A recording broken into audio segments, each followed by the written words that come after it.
हो, ज्योग्राफी हो, साइंस हो, कोई भी सब्जेक्ट हो, मैंने आपके लिए एक भी क्वेश्चन जो पॉलिटी भी, ज्योग्राफी के, हिस्ट्री की, इकोनॉमिक्स के, स्टैटिक के और करंट अफेयर के भी क्वेश्चन मैंने ले रखे हैं। मैंने साइंस के भी क्वेश्चन इसमें ले रखे हैं। मैं कंप्लीट मैंने पूरा प्रैक्टिस सेट बनाया है।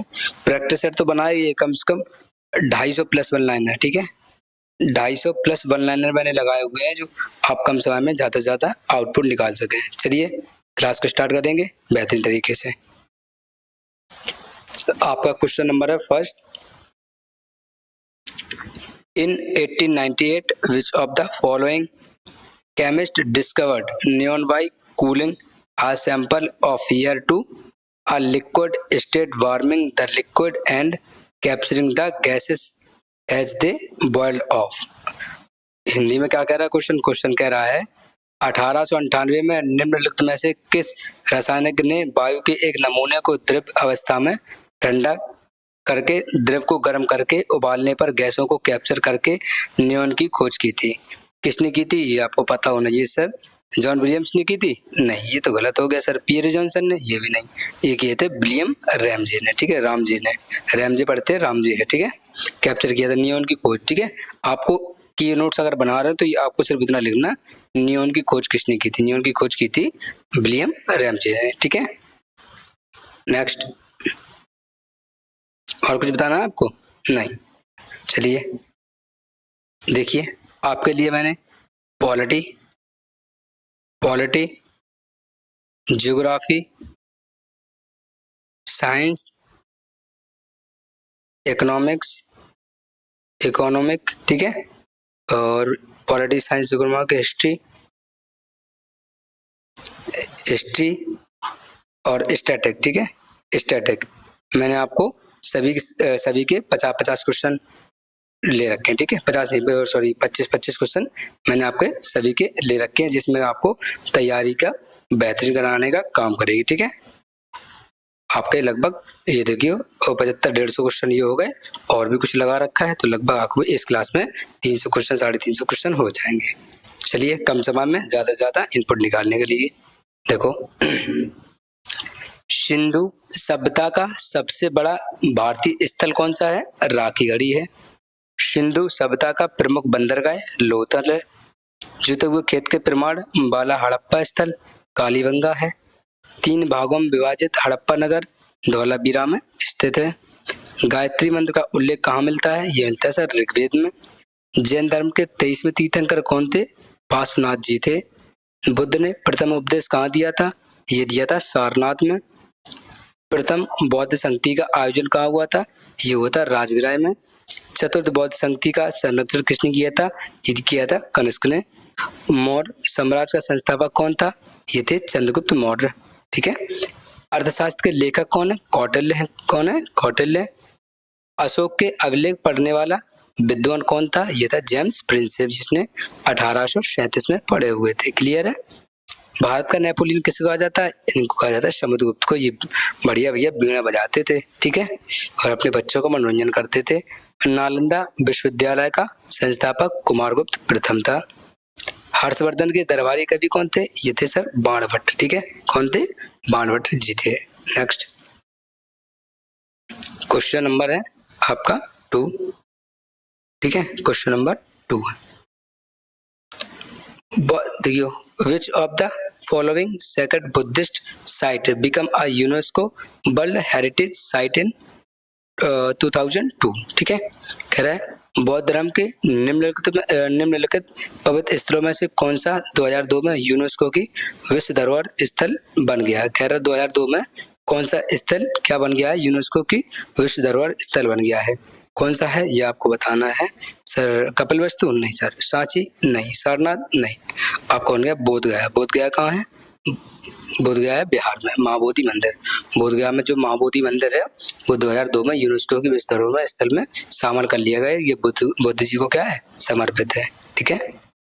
और कुछ बताना है? बोले जी। महाबोधि मंदिर परिषद बोधगया बिहार राज्य की राजधानी पटना में 115 किलोमीटर दक्षिण में, पटना से 115 किलोमीटर के दक्षिण में स्थित है। पूर्वी भारत में गया जिला मुख्यालय इसकी 16 किलोमीटर, ठीक है।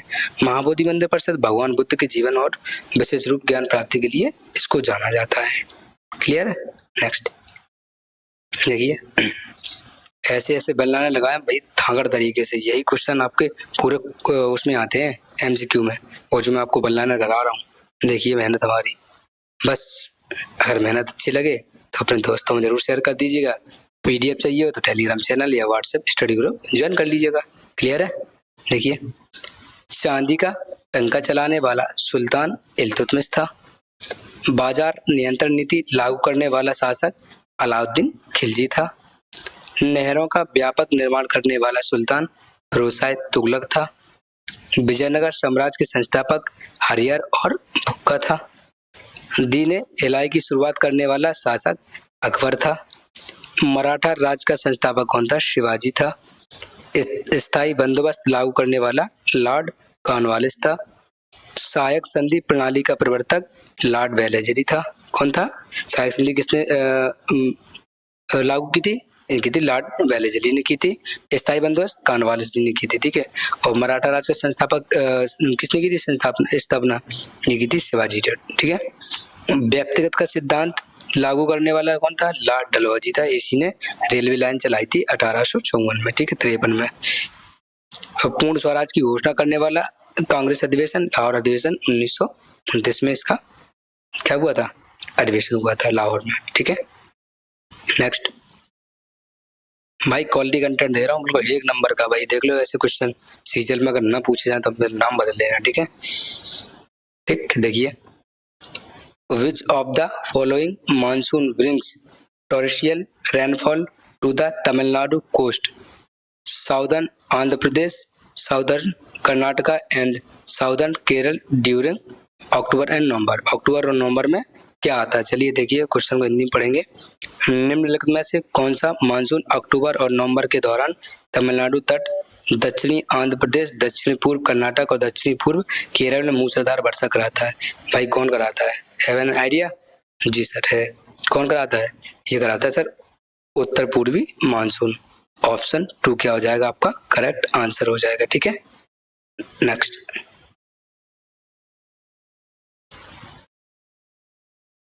देखिए भाई ये आपके इकोनॉमिक्स के हैं। ठीक है।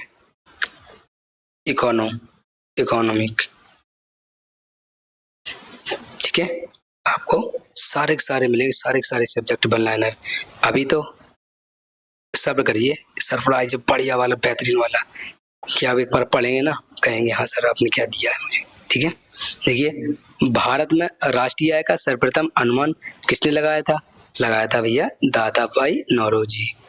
ठीक है, दादा भाई नौरोजी ने। भारत की राष्ट्रीय आय का वैज्ञानिक आकलन सबसे पहले किसने किया था? बी राव जी ने किया था।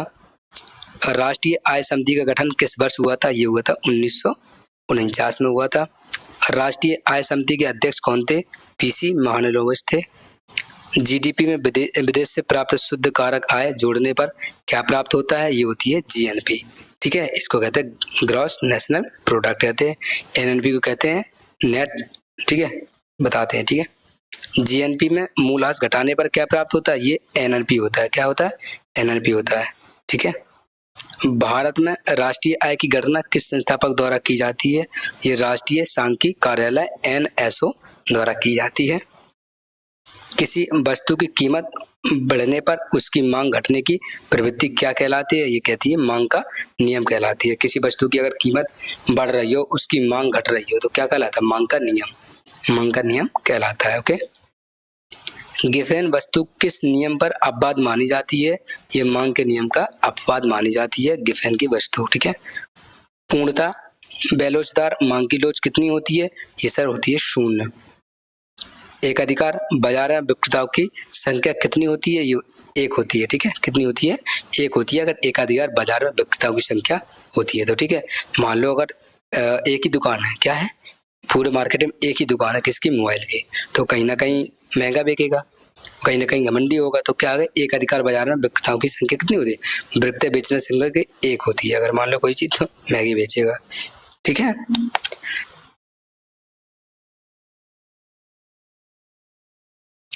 देखिए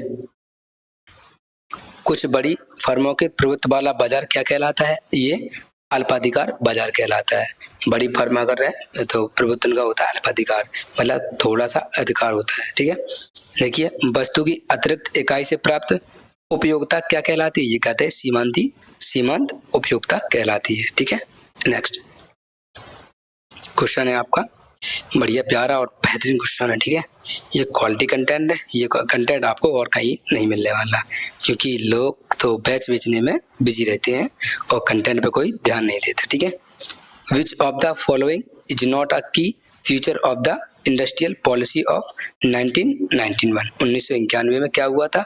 1991 की औद्योगिक नीति को महत्वपूर्ण विशेषता नहीं है। ठीक है, कौन सी नहीं है ये आपको बताना है। 3 होंगी, एक नहीं होगी, वही आपको बतानी है। चलिए बताते हैं सर जी, मिलके दोनों लोग। ठीक है, करूँ आगे? बोले जी, कह रहा है विदेशी प्रौद्योगिकी समझौते, हाँ ये तो हुए थे सर जी। औद्योगिक लाइसेंस नीति, ये भी हुआ था। कोई विदेश व्यापार नीति नहीं, ये तो गलत है भाई, विदेश व्यापार नीति नहीं करेंगे तो क्या कैसे काम चलेगा।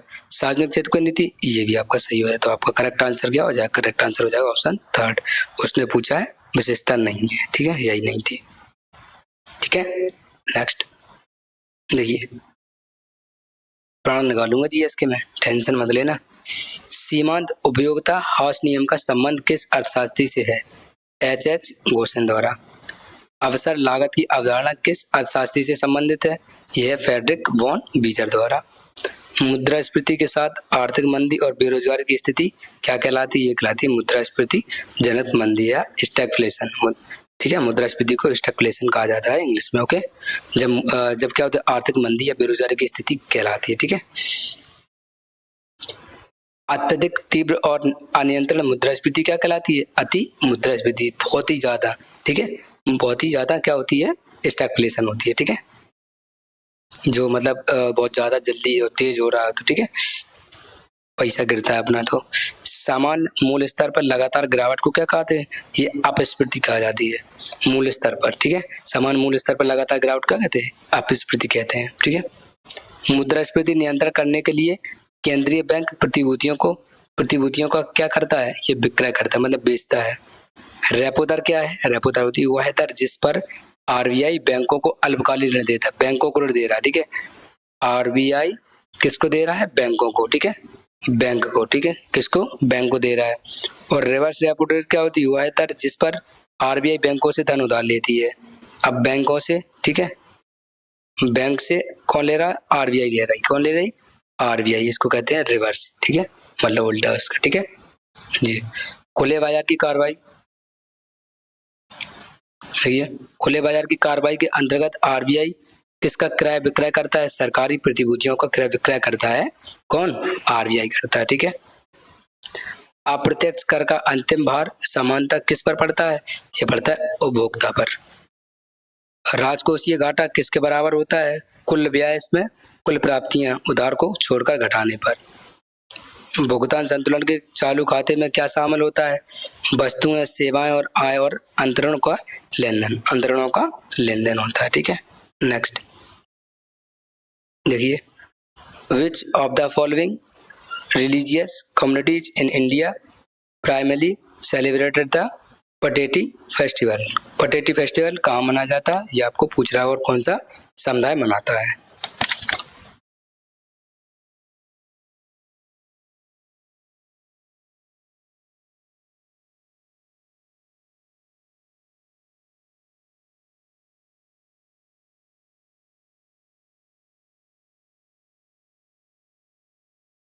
सॉरी, हवा चली गई थी। कौन कर रहे हैं? हिंदू, मुस्लिम, पारसी या सिख? कौन है भैया? ये है पारसी साहब। ऑप्शन 3 क्या हो जाएगा आपका आंसर? ये पटेटी मना, क्या है? पटेटी त्योहार मनाते। ठीक है, नेक्स्ट कुछ बता दो और आगे। अरे सर जी, बनाने इतने हैं कि वही हजम नहीं होंगे। चलो कोई दिक्कत नहीं है, फिर कभी लिखवा देंगे। ठीक है, देखिए, भारत का सबसे प्राचीन पर्वत श्रृंखला कौन सी है? ये अरावली पर्वतमाला है। हिमालय की सबसे उत्तरी एवं सबसे ऊंची श्रेणी कौन सी है? ये सह्याद्री या महानिमाला है। हिमालय की किस श्रेणी में अधिकांश पर्वतीय नगर स्थित है? ये हिमाचल या लघु हिमालय में स्थित है। हिमालय की सबसे बाहरी श्रेणी कौन सी होती है? ये होती है शिवालिक। हिमालय और प्रायद्वीपीय पठार के बीच भ्रंश क्षेत्र क्या कहलाता है? ये कहलाता है हिमालयन फ्रंट फॉल्ट। ठीक है, जो हिमालय और प्रायद्वीपीय पठार के बीच के जो भ्रमश क्षेत्र होता है जिसकी उसको क्या कहलाता है, ये कहलाता है हिमालयन फ्रंट कहलाता है। ठीक है। नर्मदा और ताप्ती किस प्रकार की घाटियों से होकर बहती है, ये भ्रमश घाटियों से होकर बहती है। प्रायद्वीपीय भारत की सबसे लंबी नदी कौन सी होती है, ये है गोदावरी। ठीक है। प्रायद्वीपीय भारत की सबसे लंबी नदी कौन सी है, गोदावरी है। और अपने भारत में सबसे बड़ा नदी बेसन नदी कौन सी है, ये गंगा नदी बेसन। ठीक है। ब्रह्मपुत्र नदी किस नाम से जानी जाती है, कहाँ, ब्रह्मपुत्र नदी तिब्बत में किस नाम से जानी, सांगपो। कहाँ, सांगपो या यारलुंग सांगपो। ठीक है। सॉरी, थोड़ा पानी पी लो। इजाजत है।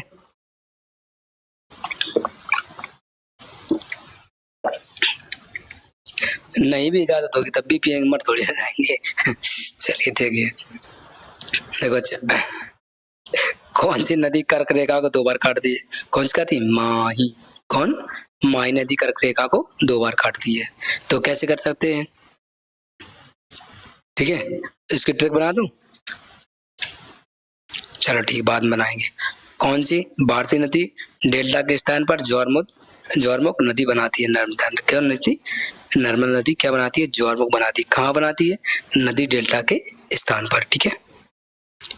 लोकटक किस राज्य में स्थित है, ये मणिपुर में। लोकटक झील कहाँ है, मणिपुर में। और भारत की सबसे बड़े खारे पानी की झील लेगुन कौन सी है, ये चिल्का है। कौन है, चिल्का। ठीक है। और सबसे गहरी झील, सबसे गहरी झील कौन सी है, ये सारा बैकाल। ठीक है, बैकाल झील। क्लियर है, बोले जी। नेक्स्ट, इसकी अगर पीडीएफ चाहिए हो तो टेलीग्राम चैनल या व्हाट्सएप स्टडी ग्रुप ज्वाइन कर लेना, नहीं तो इस नंबर पे एसएमएस कर देना, आपको मिल जाएगा। ठीक है। 8172991574। यहाँ आपको सारे एग्जाम के लिए पीडीएफ प्रोवाइड कराई जाएंगी व्हाट्सएप स्टडी ग्रुप में, इस पे एसएमएस कर देना। ठीक है। देखिए, which scientist stated that cells divide and new cells are formed from pre-exciting cells। कह रहा है किस वैज्ञानिक ने बताया कि कोशिकाएं विभाजित होती हैं और नई कोशिकाओं का निर्माण पहले से मौजूद कोशिकाओं से होता है। कौन है, Theodore श्वानकोफ, Rudolf Virchow, Anton von लीeuwenhoek या रावाटोक। भाई कोशिका की बात कर रहा है, जब कोशिका की बात करेंगे तो क्या होगा, क्या नाम आएगा भाई, लीeuwenhoek, एंटोनी वॉन लीeuwenhoek। ठीक है। रावाटोक बता, अच्छे आज का आपको कंफ्यूज ही करेंगे। ठीक है, बोलो बोलो जल्दी बोलो। Time is not allowed, time बर्बाद नहीं करते बच्चा। बताओ जल्दी, बताओ जल्दी जल्दी जल्दी जल्दी। मैं बताऊं, पक्का पक्का, चलो अच्छा, इसको सर्च करना फिर मैं बता दें। ठीक ठीक है, सिंपल ही क्वेश्चन है, बिल्कुल आसान है, देख लो एक बार। चलो अच्छा नहीं है तो अब कोई दिक्कत नहीं है, हम बताते हैं। ठीक है, इसको काट दो और इसको काट दो, इन दोनों में से एक में बता देना। ठीक है, आपको लगाओ, तुक्का लगाओ। ठीक है। नेक्स्ट, देखिए, भारत की सबसे बड़ी अंतर्देशीय खारे पानी की झील कौन सी है, यह सांवर झील है। सबसे खारे पानी की झील कौन सी है, खारे पानी की है सांवर झील। काली मिट्टी का निर्माण मुख्यतः किस चट्टान से होता है, यह बेसाल चट्टानों से होता है। कहाँ से, बेसाल चट्टानों से। लैटेराइट मिट्टी का निर्माण किस प्रक्रिया द्वारा होता है, यह तीव्र निक्षालन और लीचिंग द्वारा होता है। लीचिंग कहा जाता है तीव्र निक्षालन को। ठीक है। खादर और बांगर किस मिट्टी के प्रकार है, ये जलोढ़ मिट्टी के। ठीक है। भारत में दक्षिण पश्चिम मानसून सर्वप्रथम किस राज्य में प्रवेश करता है, ये होता है केरल में करता है। तमिलनाडु में अधिकांश वर्षा किस मानसून से होती है, उत्तर पूर्वी मानसून से वर्षा होती है। किसमें, तमिलनाडु में। ठीक है, जो अभी मैंने क्वेश्चन आपको एमसीक्यू में कराया है वही क्वेश्चन देखो आ गया, उत्तर पूर्वी मानसून में। ये केरल में, तमिलनाडु में ऐसी बातें करता है। ठीक है। देखिए, पश्चिमी विक्षोभ भारत के किस भाग में शीतकालीन वर्षा कराते हैं, उत्तर पश्चिमी भारत में। दक्षिण पश्चिम मानसून की अरब सागर शाखाओं को कौन सा पर्वत रोकता है? ये पश्चिमी घाट रोकता है। पश्चिमी घाट और पूर्वी घाट कहाँ पर मिलते हैं? ये मिलते हैं नीलगिरी पहाड़ियों पे या नीलगिरी क्षेत्र में, ठीक है। और पालघाट दर्रा किन दो राज्यों को जोड़ता है? केरल तमिलनाडु को, ठीक है। एक ट्रैक है, ठीक है। क्या होता है, क्या होता है, ठीक है। पृथ्वी पर दिन रात की अवधि बराबर होने के कारण क्या कहलाती है? ये विषुव कहलाती है। मैं इन चीजों की सबकी ट्रिक दूंगा, ठीक है। आपको ट्रिक देंगे तो आपको दोबारा भूलेंगे नहीं, ठीक है। बोले जी, समान वायुदाब वाले स्थानों को जोड़ने वाली काल्पनिक रेखाएं क्या कहलाती हैं? ये कहलाती हैं समदाब रेखाएं कहलाती हैं, आइसोबार। क्लियर है। नेक्स्ट, ये देखिए आपकी झील आ गई, ठीक है। और उनकी झील सी आंखें, बस उन्हीं में डूब जाता हूँ मैं। वो कहते हैं दूर रहा करो हमसे, हम कहते हैं हमसे रहा नहीं जाता। तो उन्हीं के लिए दो लाइन लिखी है मैंने, ठीक है। उन्हीं के लिए क्या, आप सभी के लिए है, ठीक है। सभी के लिए है जो इंसान घमंड करता है, और उनके लिए है। तो उनसे कहते हैं, चिराग से ना पूछो बाकी तेल कितना है, चिरागों से न पूछो बाकी तेल कितना है, सांसों से न पूछो बाकी खेल कितना है, पूछो उस कफन में लिपटे मुर्दे से, जिंदगी में गम और कफन में चैन कितना है। जिंदगी में चैन, कफन में, सॉरी, जिंदगी में गम और कफन में चैन कितना है। तो कह रहे घमंड करने वालों से ये जरूर भेजना और जरूर बोलना, लिख के रखना और अपने स्टेटस पे जरूर लगाना है। तो अगर थोड़ा बहुत अगर समझदार होगा तो उसको समझ में आएगा कि बात जरूर छोटी है लेकिन बहुत दम है इसमें, ठीक है। चलिए देखते हैं और क्लास को स्टार्ट करेंगे। टाइम बर्बाद नहीं करते, वो तो अच्छा लगता है थोड़ा बहुत आपका भी टाइम स्पेंड हो जाए। अच्छा, बैकाल झील कहाँ है? बैकाल झील कहाँ है? ये सर बैकाल झील है रूस में। कहाँ है? रूस में, ठीक है। बैकाल झील रूस में है, ठीक है। तो ए का क्या हो जाएगा? डी।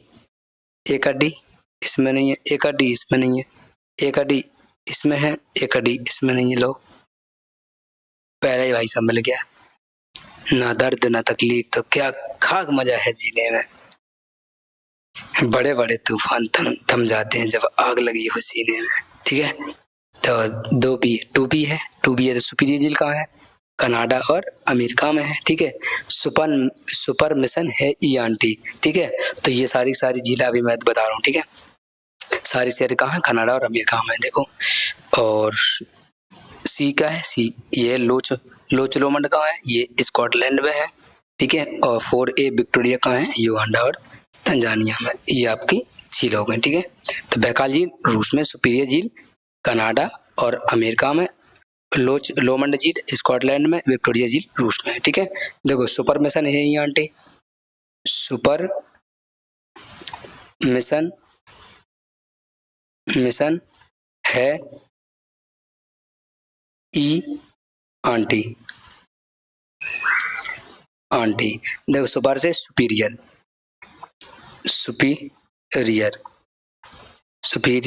माँ से मिशिगन, ठीक है। मिशिगन, आ से हुरॉन झील, ठीक है। ई से ईरी और आ से ओंटारियो, ये सभी झीलें कहाँ हैं?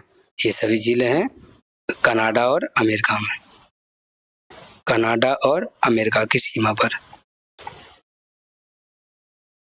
अमेरिका की सीमा पर। किसे किसे ट्रिक चाहिए अभी कमेंट बॉक्स में कमेंट करें, ठीक है। अगर ट्रिक चाहिए मैं हर एक चीज की आपको ट्रिक बनाऊंगा, बेहतरीन ट्रिक लगेगा कि हाँ सर आपने कुछ चीजें बताई हैं, ठीक है। चलिए नेक्स्ट,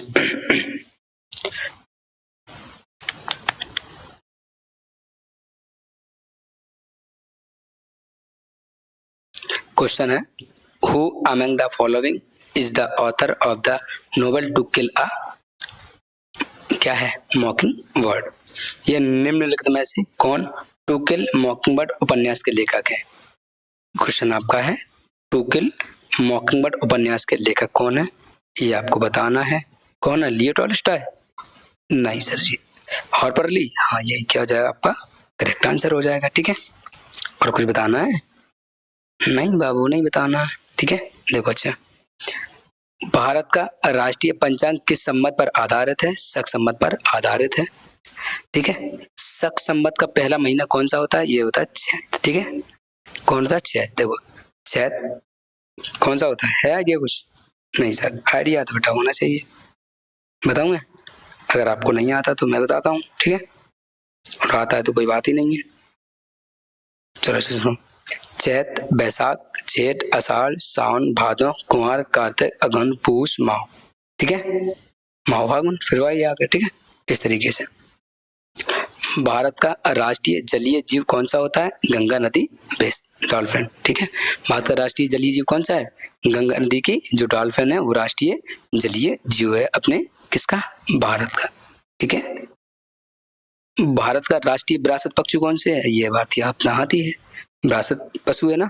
ठीक है, ध्यान रखना, भारत के राष्ट्रीय आदर्श वाक्य सत्यमेव जयते। सत्यमेव जयते कहाँ से लिया गया है? उपनिषद से लिया। किस उपनिषद से? ये मुंडको उपनिषद अपना है, उसी से अपना सत्यमेव जयते लिया गया है। भारत के राष्ट्रीय प्रतीक में दिखाई देने वाले पशु कौन कौन से हैं? घोड़ा भी है और बैल भी है। ठीक है, कौन है? घोड़ा है और बैल है। राष्ट्रीय ध्वज की लंबाई और चौड़ाई का अनुपात क्या है? लंबाई क्या है? लंबाई है ये, और ये है क्या? चौड़ाई है। ठीक है, चौड़ाई है 2 रेशियो में, लंबाई है 3 रेशियो में। ऐसे होता है ना, ऐसे ऐसे करके होता है ये वाला। ठीक है, ये ठीक है, और ये बना ही दें अच्छे से, ऐसे ऐसे ऐसे ऐसे ऐसे। ठीक है, ये इसमें 24 तीलियां हैं। इसमें क्या होती है? 24 तीलियां होती हैं, 24 तीलियां होती हैं। और ये क्या होता है? ये 3 रेशियो में होता है, ये 2 रेशियो में होता है। ठीक है, नेक्स्ट देखिए, भारतीय राष्ट्रीय ध्वज का प्रारूप किसने तैयार किया था? पिंगली वेंकैया जी ने राष्ट्रीय भारतीय ध्वज को प्रारूप तैयार किया था। पिंगली वेंकैया, सलाम है इस इंसान को जिसने इतनी प्यारी चीज बनाई है। ठीक है, वंदे मातरम मूलतः किस उपन्यास में प्रकाशित हुआ था? किसने किया था? आनंद मठ ने। ठीक है, जनगण मन भारत की पहली बार किस वर्ष गाया गया था? जनगण मन पहली बार किस वर्ष गाया गया था? ये गाया गया था 1911 में, इसको गाया गया था। कब? 1911 में। भारत का सर्वोच्च सम्मान कौन सा है? अपना है ये भारत रत्न। कुछ दिनों में आपको पढ़ाने के लिए मुझे मिलने वाला है। ठीक है, जब मुझे मिलूंगा मैं सबको एक एक बांट दूंगा। ठीक जी। भारत रत्न की शुरुआत किस वर्ष की गई थी? 1954 में की गई थी। भारत का सर्वोच्च युद्धकालीन वीरता पुरस्कार कौन सा था? परमवीर चक्र। ठीक है, नेक्स्ट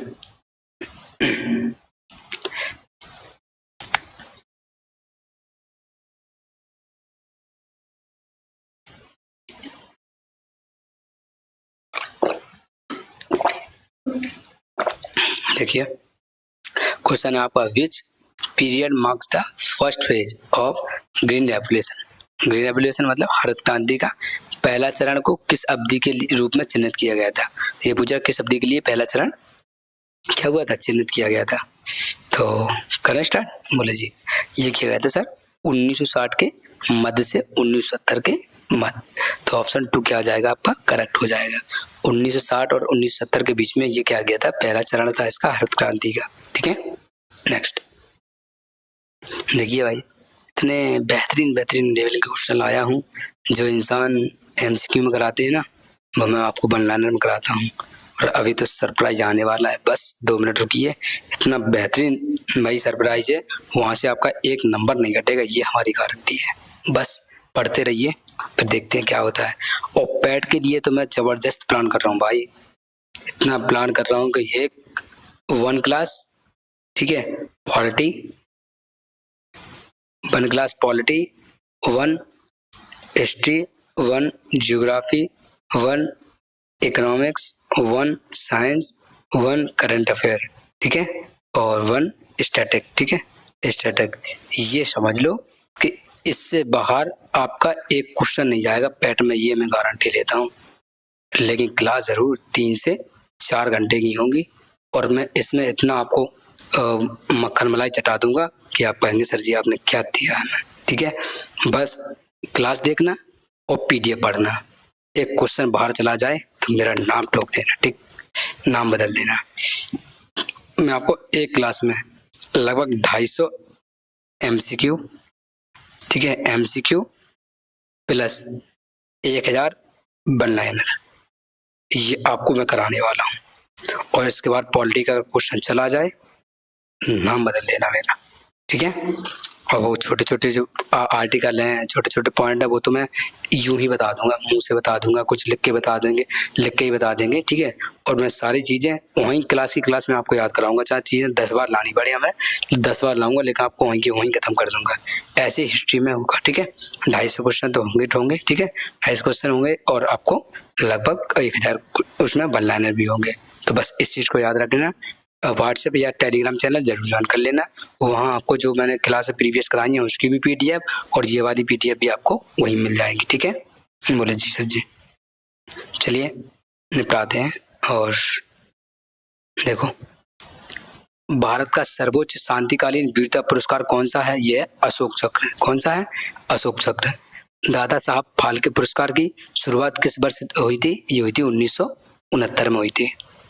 भारत में राष्ट्रीय खेल दिवस किसकी जयंती पर मनाया जाता है? ये मेजर ध्यानचंद, ठीक है, मेजर ध्यानचंद। ये हैं हॉकी के जादूगर, ठीक है। भाई इनसे कोई पंगा नहीं ले सकता था उस समय। यूएसए में दौड़ गए थे, ठीक है, यूएसए में। इनकी वो हॉकी चेक की गई थी, इसमें कहीं मैग्नेट तो नहीं चिपका, नहीं बॉल को चिपका लेता हो, ऐसे नचाते थे बॉल को, ठीक है।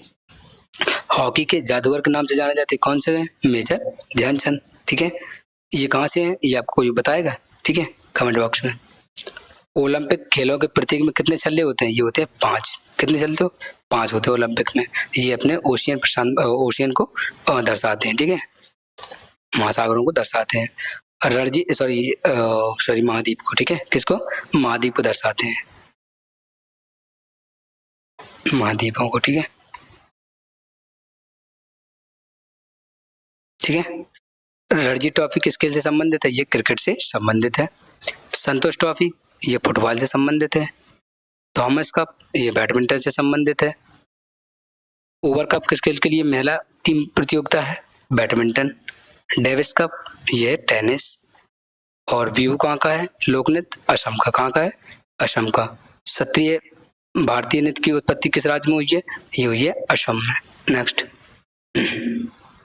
देखिए, the renowned musician Pandit Krishna Maharaj is famous for playing which of the following musical instrument, ठीक है, इंस्ट्रूमेंट है, कह रहा है प्रसिद्ध वादक, प्रसिद्ध पंडित कृष्ण महाराज निम्नलिखित में से किस वाद्य यंत्र को बजाने के लिए प्रसिद्ध है? कौन है? सारंगी, बांसुरी या तबला या सितार? कौन है? ये आपको बताना है, ठीक है, बताना है, ठीक है। बताओगे कि मैं बताऊं? सर जी बता दो, इतने नहीं, ठीक है। Option third is the correct answer. इतने नहीं होशियार हैं, मैं मेरे ही पीछे पड़े रहे तो कमेंट बॉक्स में बताओ, कमेंट बॉक्स में। मैं अच्छा परेशान नहीं करेंगे, आपको बताएंगे, ठीक है। बता दिया, अब आगे कुछ होता है? नहीं सर जी ना बताओ, हमें वन लाइनर में मजा आ रहा है तो ठीक है, फिर क्या दिक्कत है। मानव शरीर की सबसे छोटी हड्डी कौन सी है? ये है स्टेपीज। ये कहाँ होती है? कान में होती है। कहाँ होती है? कान में होती है, ठीक है।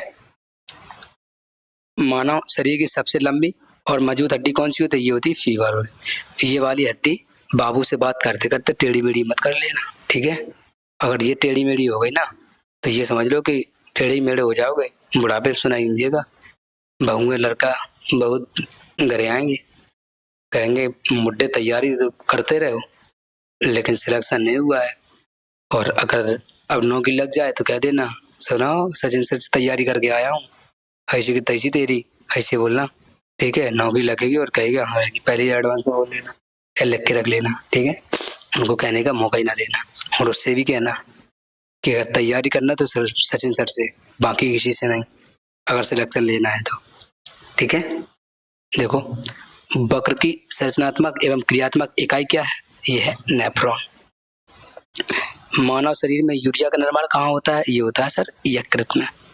रक्त में कैल्शियम की मात्रा को नियंत्रण करने वाला हार्मोन कौन सा होता है? ये होता है पैराथायरमोन, ठीक है, पैराथायरमोन होता है। मानव शरीर की मास्टर ग्रंथि किसको कहा जाता है? ये पीयूष ग्रंथि को मास्टर ग्रंथि कहा जाता है। इंसुलिन का स्राव अग्नाशय की किन कोशिकाओं द्वारा होता है? ये बीटा कोशिकाओं द्वारा होता है। रक्त के थक्के बनने में कौन सा विटामिन सहायक है? यह है विटामिन के। ठीक है। एंटीबॉडी का निर्माण कौन सी रक्त कोशिकाएं करती हैं? ये बी लिम्फोसाइट करती हैं। कौन करती हैं? B lymphocyte. डीएनए प्रतिकृति किस प्रकार की होती है? ये होती है अर्धसंरक्षी होती है। कौन होती है? अर्धसंरक्षी डीएनए प्रतिकृति। ठीक है। प्रकाश संश्लेषण की प्रकाश अभिक्रिया कहाँ होती है? ये होती है ग्रेना में। ठीक है। कहाँ होती है? ग्रेना में। पौधे में जल का परिवहन किस ऊतक द्वारा होता है? ये होता है जाइलम ऊतक द्वारा होता है। पौधे में कोशिका वृद्धि को बढ़ाने वाला प्रमुख हार्मोन कौन सा होता है? ये होता है ऑक्सिन। कौन सा होता है? ऑक्सिन हार्मोन होता है। ठीक है। पौधे में कोशिका वृद्धि को बढ़ाने या वाला प्रमुख हार्मोन। ठीक है। नेक्स्ट। अभी क्लास खत्म नहीं हुई, जाना नहीं, क्वेश्चन है। ठीक है। ये मैंने आपको बता रहा हूँ, ये आपके लिए सरप्राइज था। आरआरबी एनटीपीसी अंडर ग्रेजुएट 2025 का जो नोटिफिकेशन निकला था 2026 में एग्जाम हुआ है, उसके 1200 प्लस क्वेश्चन मैंने टाइप हो रहे हैं। क्या हो रहे हैं? टाइप हो रहा है, जिसमें आपको मैं 1250 plus question one liner format में आपको करवा दूंगा। ठीक है। फटाफट 3-4 क्लास लगेंगी, मैं आपको करवा दूंगा। वहां से भैया एक क्वेश्चन अगर कट जाए तो हमसे कहना एक नंबर अगर कट जाए। ठीक है। जनरल अवेयरनेस की धुआंधार क्लास होने वाली है। ये 100% परीक्षा में आए हुए हैं, ये बार बार पूछे जाएंगे। ठीक है।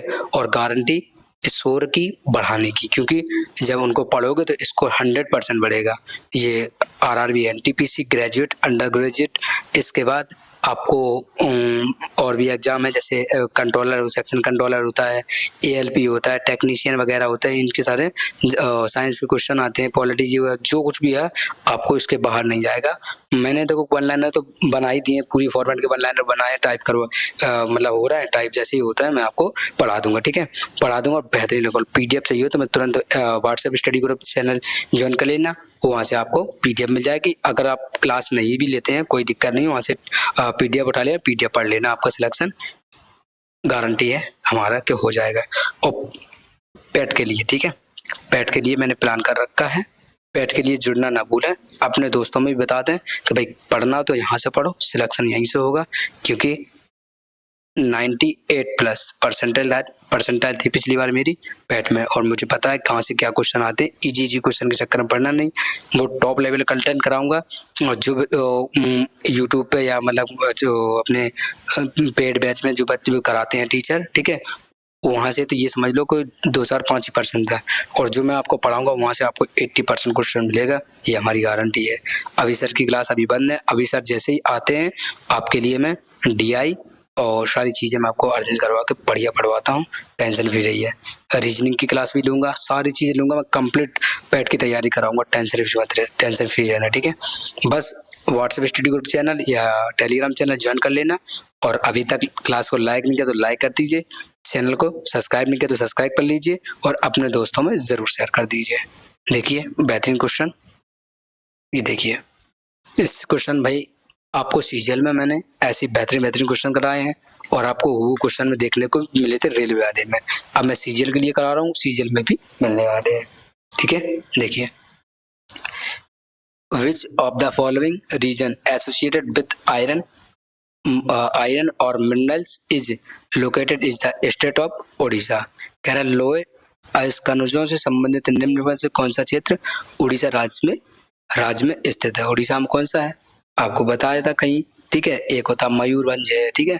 कौन है? मयूरभंज। ठीक है। तो ये कौन सा होता है? मयूरभंज। तो चलो सर उड़ीसा में तो आपने डायरेक्ट बता दिया, कोई दिक्कत नहीं है। ठीक है। कहाँ है? उड़ीसा। झारखंड में कौन सी है? और बर्धमान। ठीक है। आपको बताऊं। ठीक है। जैसे मयूरभंज क्या, भगवान जगन्नाथ और माता अंबिका के मंदिर का। ठीक है। मयूरभंज महल होता है जो भगवान जगन्नाथ और माता अंबिका के मंदिर के लिए जाना जाता है। कहाँ है ये सर है उड़ीसा में। ठीक है। कहाँ है? उड़ीसा में है। छौनित कहाँ का है? छौनित कहाँ का है बताओ? ये भी उड़ीसा का है। ठीक है। ठीक। नेक्स्ट देखिए, परमाणु के नाभिक की खोज किसने की थी? भैया किसने की थी? अर्नेस्ट रदरफोर्ड ने की थी। ये तो समझ, वन लाइनर में इतना बेहतरीन कंटेंट पढ़ाया मैंने पिछली साइंस क्लास में, भाई एक बार पढ़ लेंगे तो ऐसी की तैसी रहेगी साइंस की, तोड़ फोड़ के धर देगा। ठीक है। खेल खेले में मर जानी में तोड़ फोड़ के धर देगा। न्यूटन की खोज किस वैज्ञानिक ने की थी? जेम्स चैडविक ने। मतलब जीएस में, खेल खेल में ऐसी जीएस को पढ़ाओगे कि बर्बाद कर दोगे। ठीक है। देखिए, इलेक्ट्रॉन का आवेश किस वैज्ञानिक ने मापा था? रॉबर्ट मिल्टन ने मापा था, ठीक है, मापा था। और रेडियो धर्मता की ऐसा इकाई क्या है? ये बैकरल। कौन सी है? बैकरल है। किसी वस्तु का पलायन वेग उसके द्रव्यमान पर किस प्रकार निर्भर करता है? ये निर्भर नहीं करता किसी चीज पर, ठीक है। प्रकाश तरंग किस प्रकार की तरंगें होती हैं? ये होती है अनुप्रस्थ विद्युत चुंबकीय तरंगें होती हैं। पूर्ण आंतरिक परावर्तन के लिए प्रकाश को किस माध्यम से जाना चाहिए? तो सघन माध्यम से, विरल माध्यम में जाना चाहिए। ओके। निकट दृष्टि दोष के सुधार के लिए किस लेंस का प्रयोग होता है? ये अवतल लेंस का प्रयोग होता है। विद्युत मोटर किस सिद्धांत पर कार्य करती है? ये चुंबकीय क्षेत्र में धारावाही चालक पर बल लगने के सिद्धांत पर कार्य करती है। कौन सी? विद्युत मोटर। स्टेनलेस स्टील में मुख्यतः कौन सी धातुएं मिलाई जाती हैं? ये क्रोमियम और निकल धातु मिलाई जाती है स्टेनलेस स्टील में। स्थायी कठोर जल में मुख्यतः किन लवणों के बाइकार्बोनेट पाए जाते हैं? ठीक है, कह रहा है स्थायी कठोर जल में मुख्यतः किन लवणों में बाइकार्बोनेट पाए जाते हैं? किसमें पाए जाते हैं? ये सर पाए जाते हैं कैल्शियम और मैग्नीशियम में, ठीक है। ओजोन पर क्षति पहुंचाने वाले प्रमुख यौगिक कौन से हैं? ये क्लोरोफ्लोरो कार्बन CFC होता है, ठीक है। नेक्स्ट देखो भाई साहब, ऐसे ऐसे बेहतरीन क्वेश्चन है, एक बार पढ़ लो ना तो समझ लो, ठीक है। देखो अच्छा, in which year was the 86th constitutional amendment adding the 11th fundamental duty enacted? ठीक है, किस वर्ष में 86वां संविधान संशोधन 11वां मौलिक कर्तव्य जोड़ना या जोड़ा गया था, अधिनियमित किया गया था? कब किया गया था? आपको बताना। 86वां किससे संबंधित है? ये सर शिक्षा से संबंधित है। किससे? शिक्षा से। तो 2002 में इसको जोड़ा गया था, ठीक है। बोले जी। अब ये बताओ अनुच्छेद 30 किससे संबंधित है? अनुच्छेद 30 संबंधित है शिक्षण संस्थानों की स्थापना और प्रशासन के लिए अल्पसंख्यकों का अधिकार, ठीक है। ध्यान से सुनना। अनुच्छेद 41 किससे संबंधित है? अनुच्छेद 41 है, ठीक है, आर्टिकल 41 संबंधित है किससे? आर्टिकल 41 संबंधित कुछ मामलों में शिक्षा और सार्वजनिक सहायता का अधिकार। आर्टिकल 45 किससे संबंधित है? आर्टिकल 45 किससे संबंधित है? यह है 6 साल से कम उम्र के बच्चों को प्रारंभिक देखभाल और शिक्षा का प्रावधान इसमें दिया गया, 6 से 14 बच्चों के, ठीक है। आर्टिकल 46 किससे संबंधित है? यह अनुसूचित जाति, अनुसूचित जनजाति और कमजोर वर्गों के शैक्षणिक और आर्थिक हितों को बढ़ावा देने के लिए आर्टिकल 46 जाना जाता है, ठीक है। और आर्टिकल 51 क्या है? आर्टिकल 51 है माता पिता या अभिभावक अपने बच्चों को क्या अवसर को प्रदान दें? पढ़ने का, ठीक है। अभिभावक अपने बच्चों को अवसर प्रदान दें, ठीक है, पढ़ने के लिए और हर चीज से लालायित करें और उन्हें बढ़ने का मौका दें, ठीक है। इस तरीके से दिया गया है, ठीक है। ये किससे संबंधित है? ये सर शिक्षा से संबंधित है। नेक्स्ट देखिए भाई साहब, आर्टिकल लगे तगड़े यही क्वेश्चन आने हैं, ठीक है। भारत नागरिक संहिता का उल्लेख किस अनुच्छेद में है? अनुच्छेद किस में है? 44 में है। मूल कर्तव्य किस संविधान संशोधन द्वारा जोड़े गए थे? 42वां संविधान संशोधन द्वारा जोड़े गए थे। जोड़ने की बात आए तो 42 क्या करता है? जोड़ता है। 44 क्या करता है? घटाता है, ठीक है, हटाता है, ठीक है। और राष्ट्रपति के निर्वाचन का प्रावधान किस अनुच्छेद में है? यह है अनुच्छेद 54 में है। किसमें है? अनुच्छेद 54 में है। और राष्ट्रपति पर महाभियोग चलाने की प्रक्रिया किस अनुच्छेद में है? ये अनुच्छेद 61 में है। उपराष्ट्रपति राज्यसभा का पदेन सभापति किस अनुच्छेद के तहत होता है? ये होता है अनुच्छेद 64 के तहत होता है। संसद के संयुक्त अधिवेशन की अध्यक्षता कौन करता है? ये करता है लोकसभा अध्यक्ष करता है। धन विधेयक की परिभाषा किस अनुच्छेद में दी गई है? अनुच्छेद 110 में इसकी परिभाषा दी गई है। किसकी? धन विधेयक की, ठीक है। कोई विधेयक धन विधेयक है या नहीं, इसका अंतिम निर्णय कौन करता है? ये करता है लोकसभा अध्यक्ष, जिसे स्पीकर कहते हैं, ठीक है। राष्ट्रपति की अध्यादेश जारी करने की शक्ति किस अनुच्छेद में है? ये अनुच्छेद 123 में 123 में, ठीक है। सर्वोच्च न्यायालय के परामर्शदात्री क्षेत्राधिकार का उल्लेख किस अनुच्छेद में है? ये अनुच्छेद 143 में है। इसका मतलब क्या है? सर्वोच्च न्यायालय के परामर्शदात्री, ठीक है। तो सर्वोच्च न्यायालय से कोई भी मतलब परामर्श ले सकता है, कोई भी मतलब राष्ट्रपति या प्रधानमंत्री जैसे होता है, ठीक है। राष्ट्रपति सर्वोच्च न्यायालय से परामर्श ले सकता है कि हमें ऐसा करना चाहिए कि नहीं करना चाहिए, क्या है क्या नहीं है, ये सारी चीजें आर्टिकल 143 में दे रखी हैं, ठीक है। नियंत्रण एवं माध्यिका परीक्षक का प्रावधान किस अनुच्छेद में है? ये अनुच्छेद 148 में है। अंतर्राज्यीय परिषद का गठन का प्रावधान किस अनुच्छेद में है? यह अनुच्छेद 263 में है स्थित। संविधान संशोधन की प्रक्रिया किस अनुच्छेद में दी गई है? यह अनुच्छेद 368 में दी गई है। संविधान संशोधन की प्रक्रिया ये कहाँ से है? दक्षिण अफ्रीका से, ठीक है।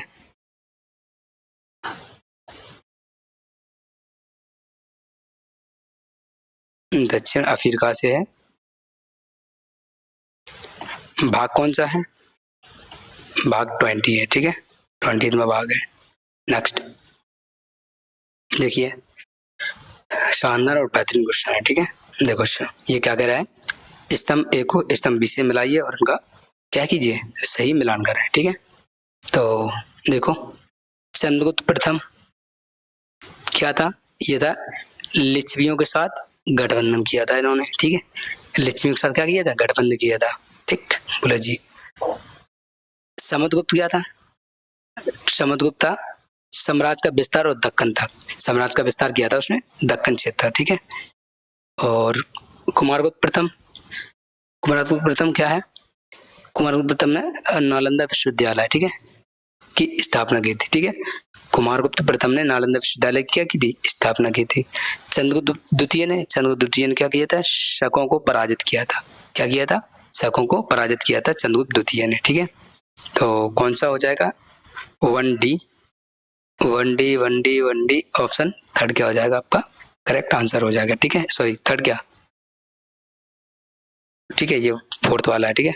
यहाँ इसको ए मान लीजिए, यहाँ बी मान लीजिए, यहाँ सी मान लीजिए, यहाँ डी मान लीजिए, okay. Option D is the correct answer, ठीक है। नेक्स्ट देखिए, इतने बेहतरीन क्वेश्चन कोई कराता है, ठीक है। तो देखो, बढ़िया शानदार तरीके से कह रहा है स्थानीय हवा और प्रवाह क्षेत्र। कह रहा है कौन सा जोड़ा सही ढंग से मेल खाता है? 3 नहीं खाते, एक खाता हुआ, ये आपको बताना है, ठीक है। कौन सा खाता है? सिराको भारत में? नहीं सर जी। लू चट्टानों की? नहीं। मिस्टर दक्षिणी फ्रांस? ये क्या हो जाएगा आपका? करेक्ट आंसर हो जाएगा चिनूक सहारा? नहीं, ठीक है। तो option third is the correct answer.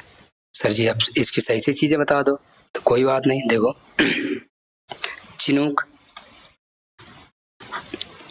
कहाँ की है? चिनूक रॉकीज पर्वत, ठीक है, रॉकीज क्षेत्र पड़े, रॉकीज, ठीक है। और फोएन कहाँ है? फोएन आल्प्स में, ठीक है। फोएन आल्प्स क्षेत्र की, ठीक है। आल्प्स क्षेत्र की हवा है। आल्प्स, भैया आल्प्स कैसे लिखा जाएगा? आल्प्स, ठीक है, आल्प्स। और लू कहाँ की है? लू तो भैया जानते हो, लपट किसको कहते हैं? लपट किसकी है? गंगा के मैदान की, ठीक है। कहाँ की है? गंगा के मैदानी क्षेत्र की, ठीक है, मैदानी क्षेत्र की, ठीक है। बोले जी, सिराको कहाँ की है? सिराको बताओ जल्दी, सिराको कहाँ है? सहारा मरुस्थल कहाँ की है? सहारा मरुस्थल क्षेत्र की, ठीक है।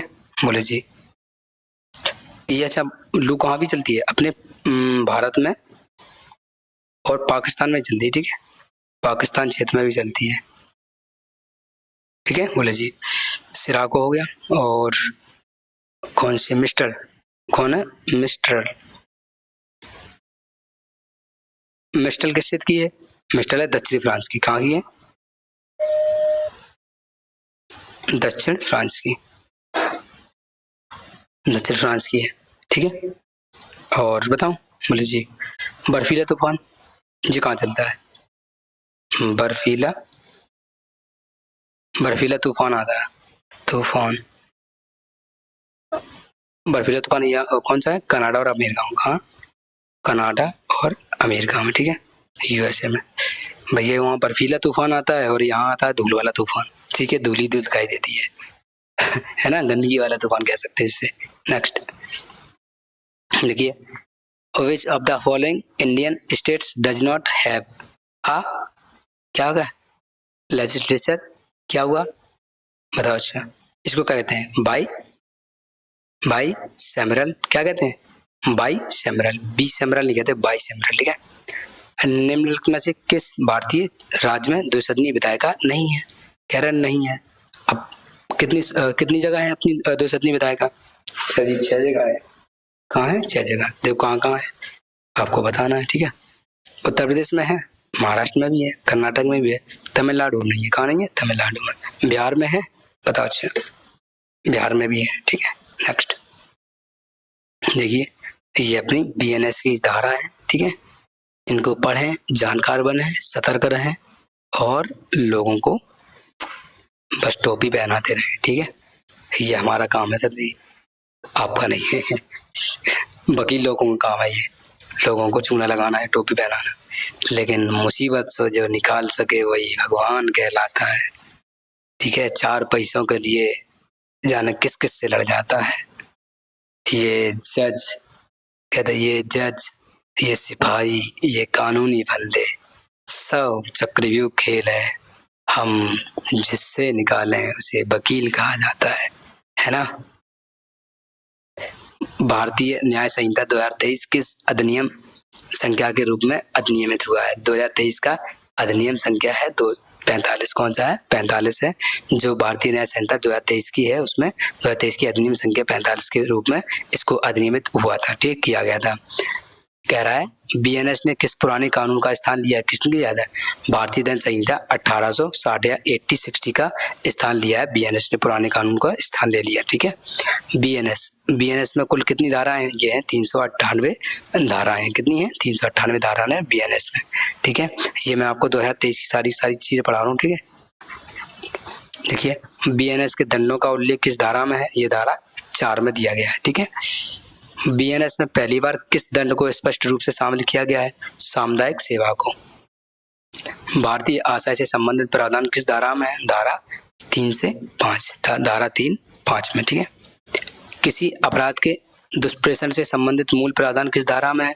ये धारा 45 में है। किसी अपराध का अगर दुष्प्रेषण किया है, उसके लिए धारा 45 से उसे कार्रवाई की जाएगी और उसको सजा मिलेगी। ठीक है। आपराधिक षड्यंत्र किस धारा में परिभाषित है? ये धारा 61 में परिभाषित है। आजीवन कारावास या अन्य कारावास में दंडनीय अपराध के प्रयास का प्रावधान किस धारा में है? ये धारा 62 में है। किसमें? धारा 62 में है। कपटपूर्ण साधनों से विवाह का झूठा वादा करके यौन संबंध बनाने का अपराध किस धारा में? धारा 69 में है।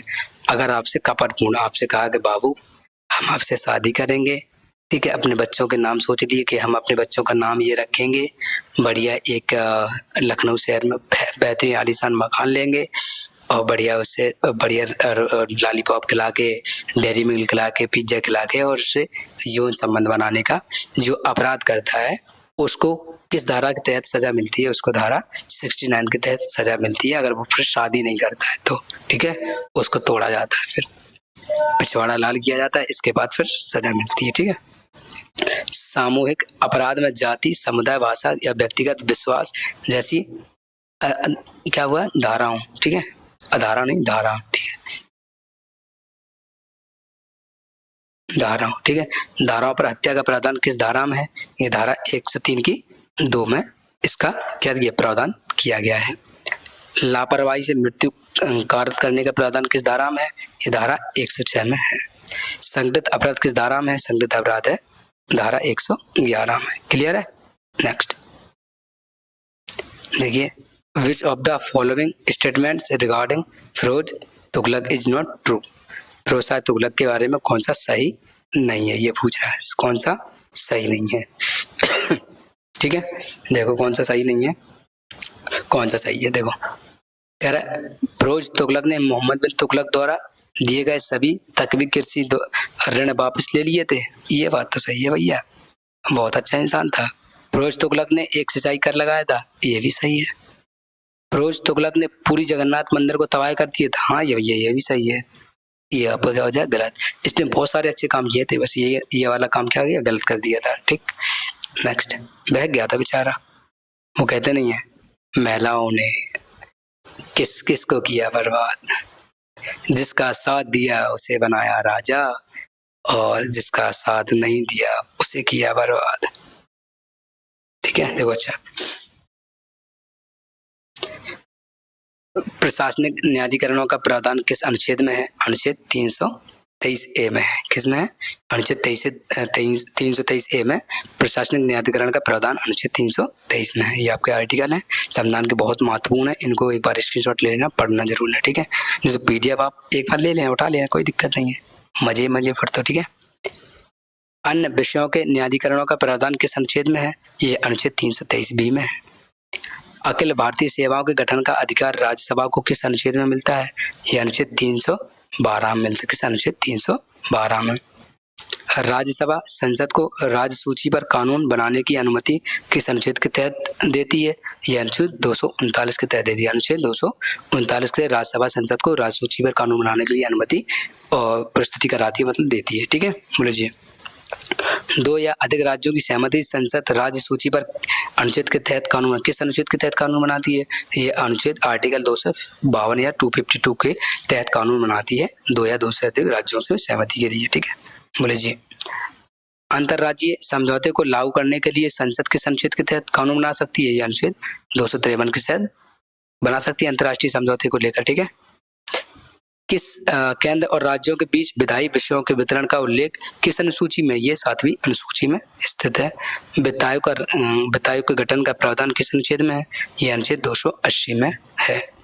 संघ तथा राज्यों के खातों का प्रारूप का निर्धारण किस अनुच्छेद के अंतर्गत होता है? ये अनुच्छेद 150 के अंतर्गत होता है। संपत्ति के अधिकार को, मौलिक अधिकार को हटाकर किस अनुच्छेद में कानूनी अधिकार बनाया गया था? अनुच्छेद 300A में बनाया गया था, ठीक है।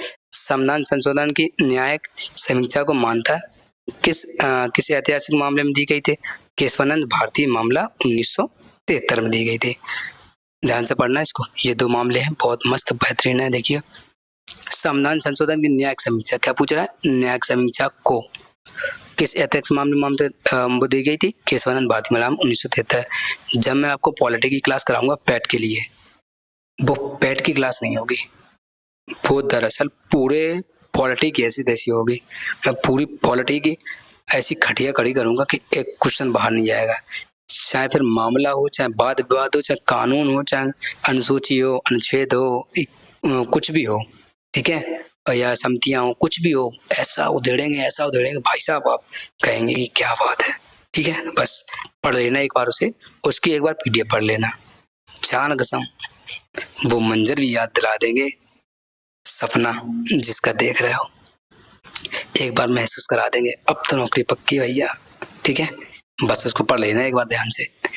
देखिए, 9वीं अनुसूची में रखे गए कानून की न्यायिक समीक्षा से संबंधित प्रमुख निर्णय कौन होता है? IR कोल्ले बनाम तमिलनाडु राज्य 2007 में जो मामला हुआ था उसके लिए, ठीक है।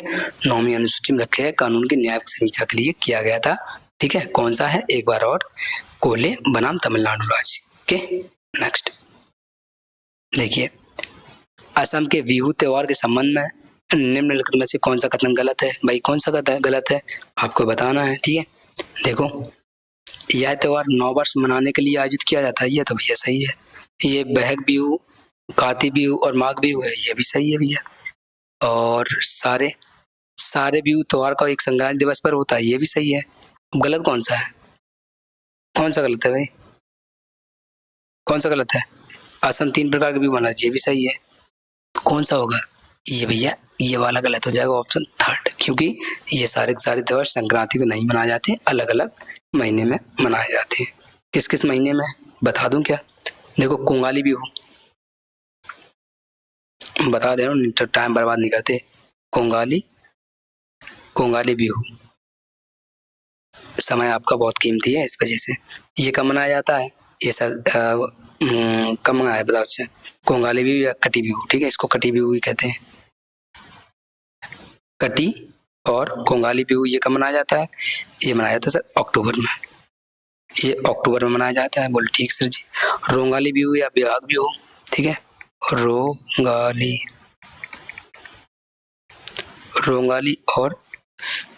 और बोहाग बिहू, ठीक है, बोहाग, ये कब मनाते हैं? ये मनाते हैं सर अप्रैल में, ठीक है। बोले जी। और भोगली बिहू, भोगाली, ठीक है, भोगाली और माघ बिहू, ठीक है, माघ बिहू यही है ना। माघ बिहू कब मनाया जाता है? ये मनाई जाती है सर जनवरी में, ठीक है, जनवरी में, ये संक्रांति के दिन होती है, ठीक है। नेक्स्ट देखिए, trade winds that across the equator and enter the Indian peninsula in a direction bring the monsoon to India. कह रहा है ट्रेड विंड जो भूमध्य रेखा को पार करती है और दिशा में भारतीय प्रायद्वीप में प्रवेश करती है, भारत में मानसून लाती है, क्या कहलाती है? ये आपको बताना है सर, दक्षिण पश्चिम। Option first is the correct answer, ठीक है बाबू भैया, ठीक है लाडो, खुश हो? कोई बात नहीं, अच्छे, बस खुशी रहो, ठीक है, बस बढ़ते रहो, अपनों और अपनों का सम्मान करते रहो। जीवन में चाहिए क्या है बताओ? अच्छा क्या चाहिए जीवन में? खुशी। क्या चाहिए? खुशी और 2 वक्त की रोटी और 4 पैसे, बस जरूरतें पूरी होती रहे, हम भी खुश, आप भी खुश, अपने भी खुश, है कि नहीं? ये चीज होती है, ठीक है लाडो। सबसे पता है क्या होता है जीवन का खेल? अपनों को तकलीफों में न देखना। मैं इसको ही सबसे बड़ा मानता हूं कि बस ये अगर है अपने पास, अपनी खुशी अपने पास, इससे बेटर अपने जीवन में कोई खुशी नहीं है। वो कहते नहीं है अगर पुरुष है तो नर नशा नारी से दूर रहे, ठीक है, नारी मतलब सिर्फ अपनी हो, अपना इंसान हो, मतलब इधर उधर ना भागे, और औरत क्या रहे? घर, जिम्मेदारी और अपनों के प्रति प्रेम, ठीक है, इसके सिवा और तो कुछ नहीं चाहिए हो। जीवन इतने सुकून में कटेगा कि आप कहेंगे कि क्या बात है। जिंदगी भर, जीवन भर इंसान भटकता रहता है, लेकिन उसको सुकून पल दो पल का नहीं है। और अगर हम 4 पैसे कमाते हैं तो सिर्फ सुकून के लिए, कि 4 पैसे कमाएंगे, सुकून होगा, पैसा होगा, ऐशो आराम होगा। वो 4 पैसे कमाने के चक्कर में हम अपना पूरा जीवन बर्बाद कर देते हैं। भाग दौड़ भरी जिंदगी में लड़ाई बड़ाई करके अपनों को मतलब छल कपट करके अपनों से सारी चीजें, ठीक है, तो इस चीज का ध्यान रखिएगा और अपना मस्त रहो, खाओ पियो, बिंदास रहो, ठीक है। अच्छा क्या है? संसद के किसी सदन की गणपूर्ति कुल संसद संख्या का कितना भाग होता है? ये होता है 1 दच्छा, 1 दशमास। 1 दशमास का मतलब क्या होता है? कोई आइडिया है आपके पास?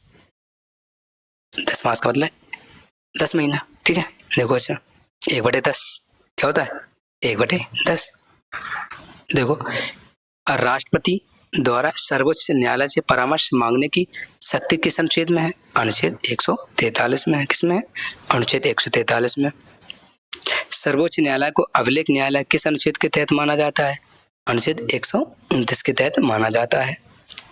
उच्च न्यायालय को अभिलेख न्यायालय किस अनुच्छेद के तहत माना गया है? ये क्या? अनुच्छेद 215 के तहत माना गया है। सर्वोच्च न्यायालय की रिट जारी करने की शक्ति किस अनुच्छेद में है? ये अनुच्छेद 32 में है। किसमें है? अनुच्छेद 32 में है। इसमें 5 प्रकार की रिट है और इसमें 6 प्रकार की रिट है। ओके, उच्च न्यायालय 6 प्रकार की है, अनुच्छेद 226 में, 226 में 6 प्रकार की, ठीक है।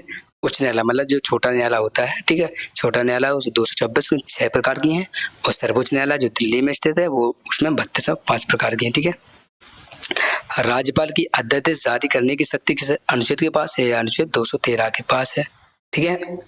मतलब जी, राज्य विधानमंडल के विशेष अधिकारों का उल्लेख किस अनुच्छेद में है? ये है अनुच्छेद 194 में है।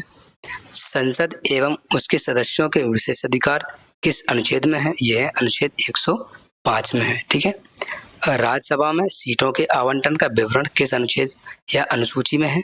किसमें? चौथी अनुसूची में राज्यसभा के सीटों का मैंने आपको ट्रिक बताई थी। राज्यसभा के सदस्य क्या होते हैं? बूढ़े। बूढ़े में क्या होती है? चौथी तो अपना चौथी अनुसूची, ठीक है। दल बदल विरोधी प्रावधान संविधान किस अनुसूची में? ये 10वीं में, ठीक है। दल बदल, ठीक है, दा से 10, ठीक है, दा से दल, दा से 10, ठीक है।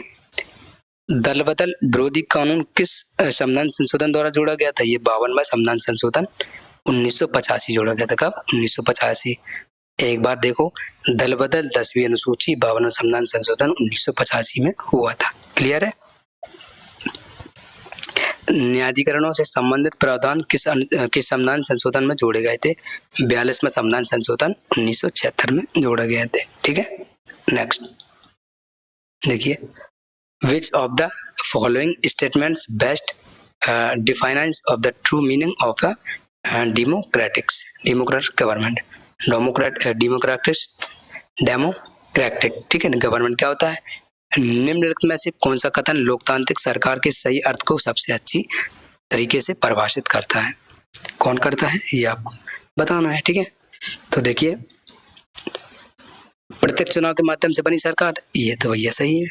ठीक है, तो क्या एक सरकार ऐसी जहां राज्य का मुखिया लोगों द्वारा चुना जाता है? भैया जब चुनाव होंगे तो क्या होगा? लोगों द्वारा चुना ही जाएगा। जब ऊपर वाला सही तो नीचे वाला भी सही।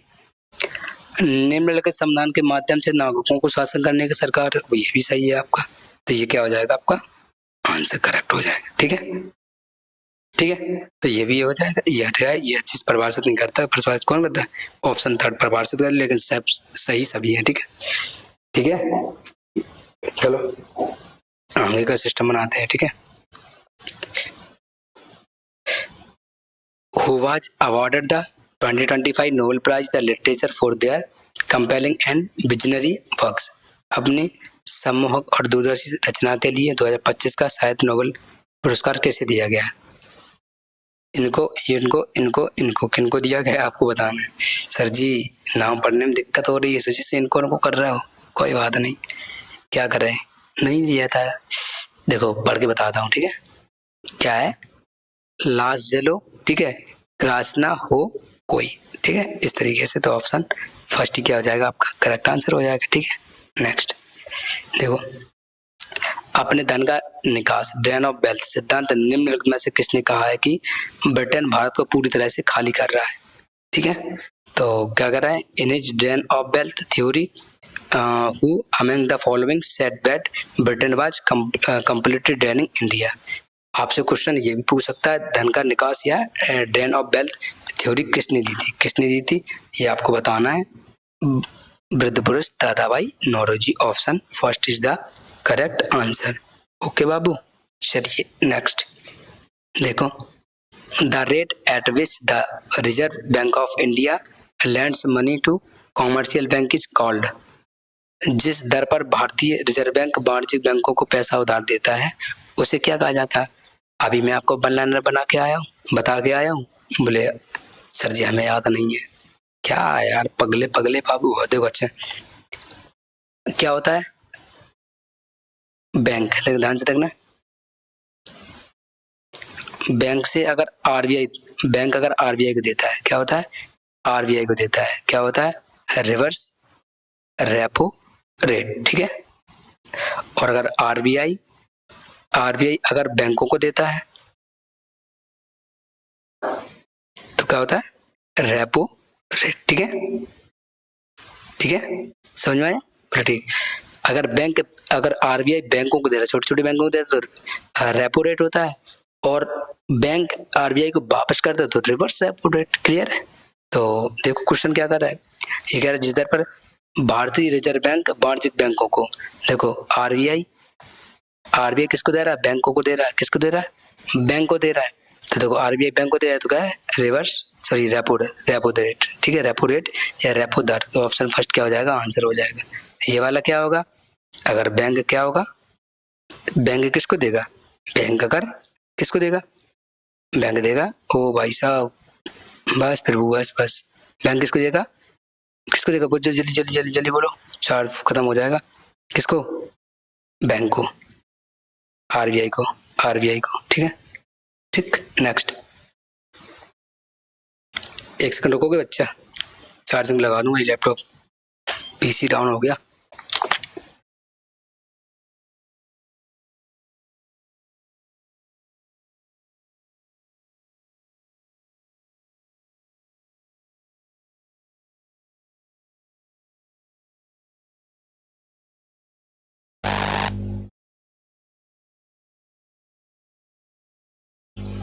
हाँ भाई तैयार हो सारे? लगा दिया। ठीक है, देखो अच्छा कह रहा है छोटे संगठित अपराध का प्रावधान किस धारा में है? छोटा संगठित मतलब कोई संगठन अगर 3-4 लोगों को बनाया, उन्होंने क्या किया, अपराध किया है, तो धारा 112 में इसका प्रावधान है, उनको सजा मिलेगी, उनके पिछवाड़े में लठ बजेगा। ठीक है, देखो आतंकवादी कृत्य का प्रावधान किस धारा में है, ये धारा 113 में है। भारत की संप्रभुता, एकता और अखंडता को संकट में डालने वाले कृत्य किस धारा में है, ये धारा 152 में है। ठीक है, मानव तस्करी का प्रावधान किस धारा में, मानव तस्करी का मतलब होता है धारा 143 में। मानव तस्करी का मतलब क्या होता है, हम क्या करते हैं, कोई कमजोर मतलब क्या होता है, माना होता है, उसको मैं जबरदस्ती करके उनको ले जाते हैं। ठीक है, ले जाते हैं या किसी होटल में जबरदस्ती काम करवाते हैं, उसको बेच देते हैं, या फिर अपने गांव मतलब गांव क्षेत्र में क्या होता है, बड़े बड़े हॉल बने होते हैं गांव को, तो उनको जबरदस्ती उसी में बैठ लेते हैं, उनसे काम करवाते हैं भैंस जबाव का। ठीक है, एक बार नहीं कहीं देगा, अब तो ये तो मान लो काफी हद तक खत्म हो गया, लेकिन फिर भी अभी भी चल रहा है। ठीक है, 2 वक्त की उन्हें रोटी मिल जाए, कपड़े लेते दे दिए और बाकी अपने काम करते रहो, दिन भर काम वाम करवाते हैं। ठीक है, और उसी में बंद रख के रहते हैं, खाना पीना दे दिया बस, तो वही फ्री वाला काम है कि काम करता रहेगा, पैसा देना नहीं पड़ेगा। तो इस वजह से तो मानव तस्करी कहलाता है उसको, अगर मानव किसी को इंसान बेच दे। ठीक है, गैर कानूनी जमाव के प्रत्येक सदस्य के साझा उद्देश्य वाले अपराध के लिए उत्तरदायित्व किस धारा में है, यह धारा 190 में, धारा 190 में है। चोरी की परिभाषा एवं दंड किस धारा में है, ये धारा 303 में है। बीएनएस में झपटमारी को अलग अलग अपराध के रूप में किस धारा में रखा गया, धारा 304 में। झपटमारी का मतलब आपकी नई नई शादी हुई है, आप बढ़िया भैया अपाचे गाड़ी दी है मम्मी पापा ने, आप और आपके पतिदेव जी घूमने गए और आपने मंगलसूत्र डाले, आपने कहा इतना बढ़िया दिखाना, तो ऊपर आपने साड़ी डाल दिया, और कोई आया, ठीक है, कोई आया मंचला और उसने बस चोरी चकारी वाला, उसने बढ़िया झपट्टा मारा, उसको मंगलसूत्र को खींच के ले गया, तो उसको कहते छीना झपटी मारी। ठीक है, झपट मारी। ठीक है, 304 में। कहते किसी आवास, परिवहन साधन या पूजा स्थल में चोरी किस धारा में है, धारा 305 में है। मतलब पूजा स्थल में अगर चोरी कर रहा है, आपने जूता उतार कर रख दिए आपने और आपके बाबू ने मंदिर जा रहे थे रास्ते में, ठीक है, पूजा करके भाई जूता रख दिए, सैंडल रख दिए, और कोई आया तो जूते ले गए, चुरा के ले गए, अच्छी लगे उन्हें, ठीक है, तो धारा 305 में है। ठीक है, लिपिक या सेवक द्वारा स्वामी की संपत्ति की चोरी किस धारा में, धारा 306 में है। किसमें है, धारा 306 में है। ओके, डकैती प्रावधान किस धारा में, धारा 310 में है। और आपराधिक न्याय भंग का प्रावधान किस धारा में है, ये धारा 316 में है। मानहानि का प्रावधान किस धारा में, धारा 356 में। मानहानि का मतलब अगर मैं आपकी बेइज्जती कर दूं तो आप मानहानि का प्रावधान है, इसमें आप केस कर सकते हैं किसी के भी ऊपर। ठीक है, डकैती का मतलब क्या होता है, मैं आपसे कह दूंगा आज आपके घर में डकैती होगी, आज आप घर में चोरी होगी, पैसे दाम पैसे जो कुछ हो जैसे बचाना हो बचा लेना, आज आपके घर का सोना हम लूट के ले जाएंगे, वो उसको कहते हैं डकैती।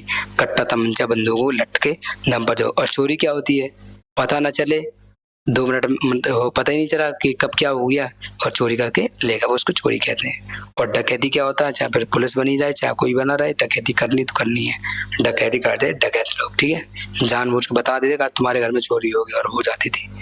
ठीक है, देखो recommended that decision making power should be, ठीक है, decentralise and elected local body should be established. ठीक है, तो किसके लिए, किसने सिफारिश किया था कि निर्णय लेने की शक्ति को विकेंद्रीकृत किया जाना चाहिए और निर्वाचित स्थानीय निकायों की स्थापना की जानी चाहिए, ये की था बलवंत राय मेहता समिति द्वारा की गई थी। क्लियर है जी। नेक्स्ट बस कुछ ही क्वेश्चन है। विच इन द मोस्ट अबंडेंट, ठीक है, abundant element in the earth of crust, कह रहा है भूप्रपट्टी में सबसे अधिक क्या पाए जाने वाला तथ्य कौन सा पाया जाता है, ये आपको बताना है सर। भूप्रपट्टी में सबसे ज्यादा ऑक्सीजन पाया जाता है, option third is the correct answer. ठीक है, ऑक्सीजन कितना पाया जाता है सर, ऑक्सीजन पाया था 46 पॉइंट, ठीक है, 46 पॉइंट लगभग 60, ठीक है, 60% पाया जाता है। ठीक है, और कार्बन कितना पाया जाता है कार्बन, ठीक है, चलो ठीक है। नाइट्रोजन कितना पाया जाता है बताओ। अच्छा नहीं, सिलिकॉन कितना पाया जाता है बताओ। अच्छा सिलिकॉन पाया जाता है 27 पॉइंट, ठीक है, 27 पॉइंट कुछ लगभग 80, ठीक है, इतना %, ठीक है। अच्छा ऑक्सीजन तो आपको बता ही दिया। सिलिकॉन, ये बताइए एल्यूमिनियम कितना पाया जाता है? एल्यूमिनियम